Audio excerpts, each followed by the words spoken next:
지난 14일 윤석열 대통령 탄핵 소추안이 국회를 통과했죠. 하지만 여전히 혼란스러운 정국이 이어지고 있습니다. 12.3 비상계엄 사태 이후 위축된 소비 심리도 좀처럼 회복되지 않고 있는데요. 연말 특수마저 사라지면서 자영업자들의 시름이 깊어지고 있습니다. 정승환 기자입니다. 자유 헌정 질서를 지키기 위해 비상계엄을 선포합니다.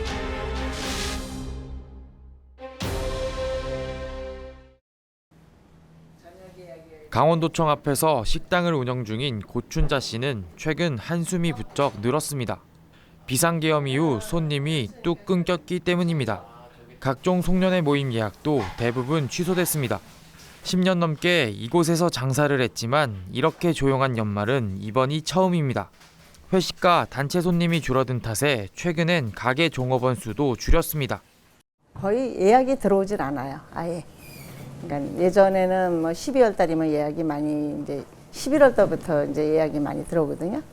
올해 같은 경우는 예약이 거의 없어요. 거의 없고 이제 뭐 있어도 했다가도 취소하고 다음에 좀 지나서 한다고. 어머니와 함께 고깃집을 운영하는 정성환 씨도 사정은 비슷합니다. 예년 같으면 한창 단체 손님 맞이로 바쁠 시기지만 요즘엔 예약이 눈에 띄게 줄었습니다. 작년에 비해서 예약하시는 분들도 많이 줄어들었고요. 예약을 기존에 하셨던 분들도 예약을 취소하시는 경우가 왕왕 있어요. 그래서 연말임에도 불구하고 연말 분위기가 조금 안 나지 않나. 매출적인 부분에서는 한 30% 정도 이상은. 저녁 장사만 놓고 봤을 때 과거 코로나 때보다 사정이 더 어렵다는 게 상인들의 목소리입니다. 각 지자체는 민생경제 지원 대책을 앞다퉈 내놓고 있습니다. 춘천시는 50억 원 규모의 지역 상품권을 추가로 발행하고 즉각적인 소비 촉진을 위해 소비 기한을 2개월로 제한했습니다. 힘든 시기 소상공인들의 부담을 덜어주기 위해 지방세 체납 처분도 유예했습니다.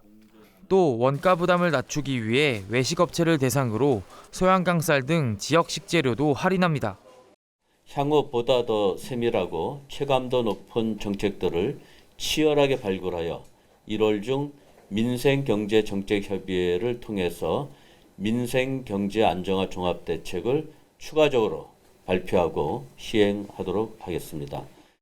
강원자치도도 지난 16일 현안 긴급 점검회의를 열고 중소기업 육성 자금을 신속하게 투입하기로 하는 등 민생 안정 대책을 논의했습니다. 특히 소비 심리 회복을 위해 예정된 행사와 회의를 개최하기로 하는 등 지자체부터 앞장서기로 했습니다. 통상적인 행사, 회의 이런 것들은 민생 경제가 위축되지 않게 그대로 진행을 해주기 바랍니다. 지난 14일 탄핵안은 통과했지만 꽁꽁 얼어붙은 소비 심리는 좀처럼 회복되질 않고 있습니다.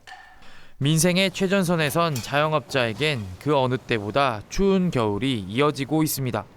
헬로티비 뉴스 정승환입니다.